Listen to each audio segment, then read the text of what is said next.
जो घटना हुई है वो दुखद है। सरकार को न्याय करना चाहिए।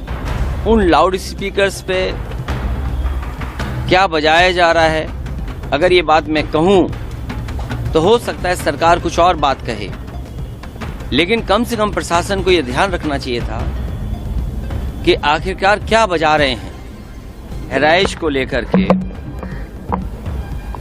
सबसे पहले तो मेरी अपील होगी कि जो पक्ष उसमें हैं सभी लोग कानून व्यवस्था बनी रहे उसी दिशा में काम करें। तो ये पूरी जिम्मेदारी शासन की थी, सरकार की थी।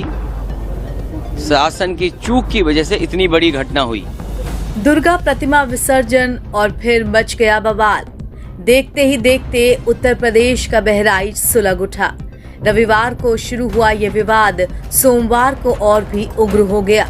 डीएमएसपी से लेकर ADG law and order Amitabh Yash तक को सड़कों पर उतरकर मोर्चा संभालना पड़ा।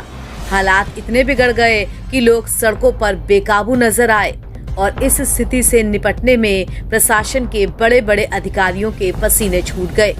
हालात अभी भी तनावपूर्ण हैं और भारी संख्या में सुरक्षा बलों को तैनात किया गया है। वहीं इस घटना में जिस युवक की जान गई, उसका अंतिम संस्कार भारी पुलिस बल और तनाव के बीच किया गया। पुलिस ने इस मामले में 6 नामजद और 24 अज्ञात लोगों के खिलाफ केस दर्ज कर लिया है।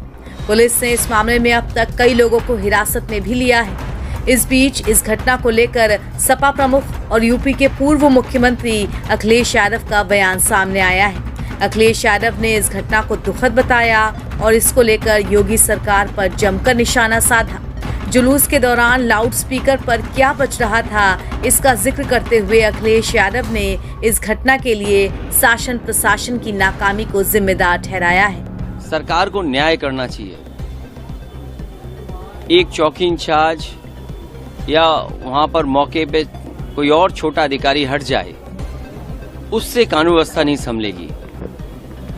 जिस समय ये प्रोसेशन निकलने का काम शुरू हुआ, कम से कम प्रशासन को इस बात का ध्यान रखना चाहिए था कि जो प्रोसेशन निकल रहा है उसका रूट क्या है, रूट पे पूरी सुरक्षा है कि नहीं है, पर्याप्त पुलिस है कि नहीं है, और उसके साथ साथ उन लाउड स्पीकर्स पे क्या बजाया जा रहा है, अगर ये बात मैं कहूँ तो हो सकता है सरकार कुछ और बात कहे, लेकिन कम से कम प्रशासन को यह ध्यान रखना चाहिए था कि आखिरकार क्या बजा रहे हैं, क्या किसी को अपमानित कर रहे हैं। तो ये पूरी जिम्मेदारी शासन की थी, सरकार की थी। शासन की चूक की वजह से इतनी बड़ी घटना हुई। बहराइच में मचे बवाल को लेकर अखिलेश यादव ने सोशल मीडिया प्लेटफॉर्म पर एक पोस्ट की है, जिसमें उन्होंने योगी सरकार को जमकर घेरा है। उन्होंने लिखा कि चुनाव का आना और सांप्रदायिक माहौल का बिगड़ जाना ये इत्तेफाक नहीं है। जनता सब समझ रही है। हार के डर से हिंसा का सहारा लेना किसकी पुरानी रणनीति है, सब जानते हैं। ये चुनाव की दस्तक है। दिखावटी कानून व्यवस्था की जगह अगर सरकार सच में पुख्ता इंतजाम करे तो सब सही हो जाएगा, लेकिन ऐसा होगा तब जब ये सरकार चाहेगी। हालांकि इन सब के बीच अखिलेश यादव ने इस विवाद के बीच दोनों पक्षों से शांति बनाए रखने की अपील भी की। तो मेरी अपील होगी कि जो पक्ष उसमें हैं सभी लोग कानून व्यवस्था बनी रहे उसी दिशा में काम करें।